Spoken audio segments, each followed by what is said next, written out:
रमज़ान शरीफ में जहां हम इबादत में मशगूल होते हैं, वहीं हमारी जिम्मेदारी बनती है कि हम हुकूकुल इबाद का भी खास ख्याल रखें। देखने में आया है कि कुछ लोग घर पर इफ्तारी करने की कोशिश में जल्दबाजी का मुजाहरा करते हैं ताकि वक्त पर पहुंचकर घर वालों के साथ इफ्तारी कर सकें, लेकिन इस जल्दबाजी में ट्रैफिक कवानीन को नजरअंदाज कर दिया जाता है, जिसकी वजह से ट्रैफिक की रवानी बुरी तरह मुतासिर हो जाती है और दीगर रोजादार परेशानी में मुब्तला हो जाते हैं। ट्रैफिक पुलिस के सब इंस्पेक्टर ने मदनी खबरों से गुफ्तगू करते हुए कहा कि ट्रैफिक पुलिस ट्रैफिक की रवानी को बेहतर से बेहतर बनाने की कोशिश करते हैं ताकि तमाम ही रोजेदार अपने अपने घरों पर पहुंचकर रोजा इफ्तार करें, लेकिन लोगों की जल्दबाजी के सबब ट्रैफिक के मसाइल पैदा हो जाते हैं।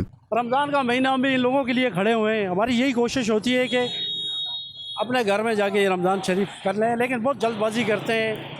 इल्तमास है, रिक्वेस्ट है ये कि आप पार्किंग ज़रूर करें, लेकिन देख के पार्किंग करें ताकि पीछे ट्रैफिक का मसला तो नहीं हो। पीछे देखें कितनी ट्रैफिक है, अगर एक गलत गाड़ी खड़ी हो जाएगी पीछे मसला हो जाएगा।